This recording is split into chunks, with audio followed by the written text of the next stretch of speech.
अभी भारत में आईपीएल 2026 चल रहा है। भारत में होली दिवाली पर जितना क्रेज रहता है उतना ही या उससे भी ज़्यादा क्रेज रहता है आईपीएल का। बिल्कुल सही सुना आपने, आईपीएल, जिसे हम प्यार से इंडियन प्रीमियर लीग भी कहते हैं, जो हर साल अपने अनोखे अंदाज और फॉर्मेट की वजह से चर्चा में रहता है।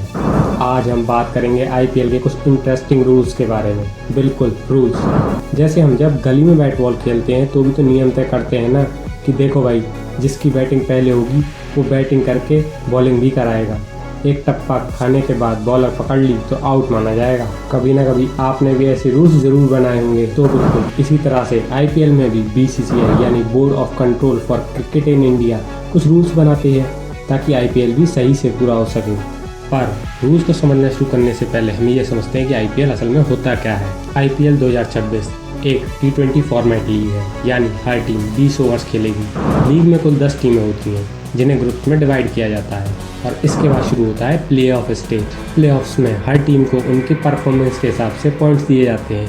ये पॉइंट्स किस तरह दिए जाते हैं इसका प्रोसेस हम वीडियो में आगे चल के समझेंगे। इसके बाद फिर पॉइंट्स टेबल बनती है। पॉइंट्स टेबल में जो टीम पहले और दूसरे नंबर पे आती है उनके बीच में होता है क्वालिफायर 1, और जो टीम ये क्वालिफायर 1 जीत जाती है वो सीधा फाइनल का टिकट लेके फाइनल में पहुंच जाती है। और जो टीमें तीसरे और चौथे नंबर पे होती हैं उनके बीच में होता है एलिमिनेटर। जो टीम ये एलिमिनेटर हार जाती है वो सीधे टूर्नामेंट से बाहर हो जाती है। और फिर एलिमिनेटर को जीतने वाली टीम और क्वालिफायर 1 को हारने वाली टीम के बीच में होता है क्वालिफायर नंबर 2, और फिर क्वालिफायर नंबर 2 को जीतने वाली टीम पहुँचती है फाइनल में। और आखिर में होते हैं फाइनल्स, जिसके बाद हमें मिलता है अपना आईपीएल चैंपियन। अब रूल्स को समझना शुरू करते हैं। रूल नंबर 1, हर टीम के पास मैक्सिमम 25 प्लेयर्स हो सकते हैं, जिनमें से 8 ओवरसीज प्लेयर्स होते हैं। और प्लेइंग 11 की अगर बात करें तो इनमें सिर्फ 4 ओवरसीज प्लेयर्स होते हैं।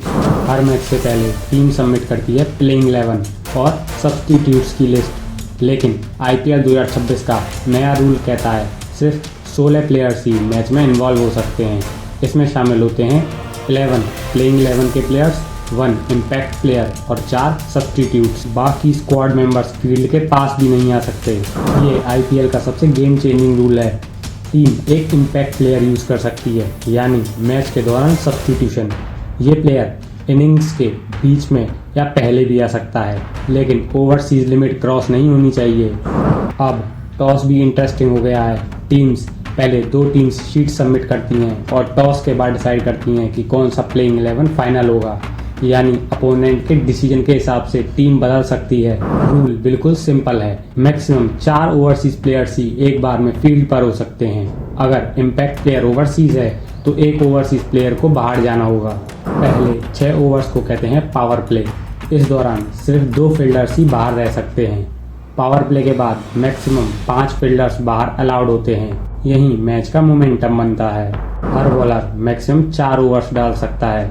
अगर एक्स्ट्रास की बात करें तो 2 बाउंसर्स हर एक ओवर में अलाउड होती हैं और नो बॉल के बाद अगली बॉल फ्री हिट वाली होती है, जो कि बैटर्स के लिए एक बहुत बड़ा एडवांटेज होता है। टीम्स को ओवर भी टाइम पर फिनिश करने होते हैं। अगर स्लो ओवर रेट हुआ तो एक्स्ट्रा फील्डर सर्किल के अंदर आ जाएगा।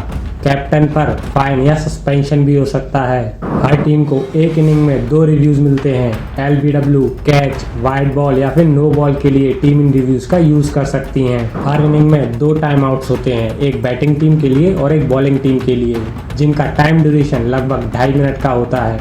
इसी टाइम में टीम्स अपनी स्ट्रेटजी को डिस्कस करती हैं। बैटिंग से रिलेटेड भी इस बार कुछ खास चेंजेस हुए हैं।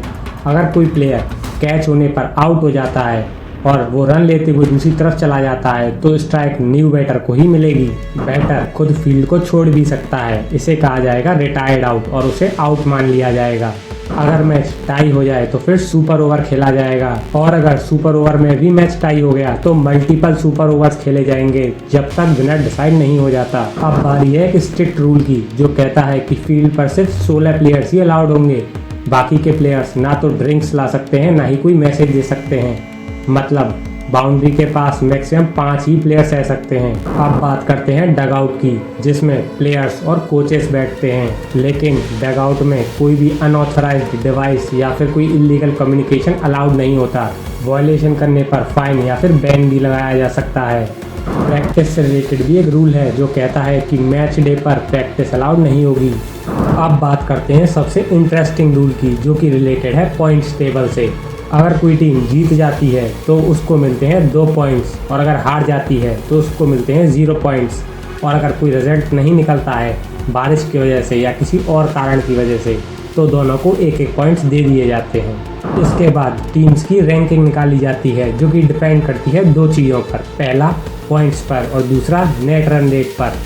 बारिश होने पर DLS रूल यूज़ किया जाता है, जिसकी फुल फॉर्म है डकवर्थ ल्यूइस स्टर्न मेथड, जिसमें मिनिमम 5 ओवर्स का मैच होना तो ज़रूरी है। अगर इससे कम मैच हुआ तो फिर वो रद्द मान लिया जाता है। क्या आपको पता है रिटायर्ड आउट क्या होता है? रिटायर्ड आउट एक गेम रूल है जिसमें बैटर खुद बाहर चला जाता है और आउट मान लिया जाता है। और डग आउट ग्राउंड का वो एरिया होता है जहाँ पर प्लेयर्स और स्टाफ बैठते हैं। तो ये थे IPL 2026 के सभी इम्पोर्टेंट रूल्स।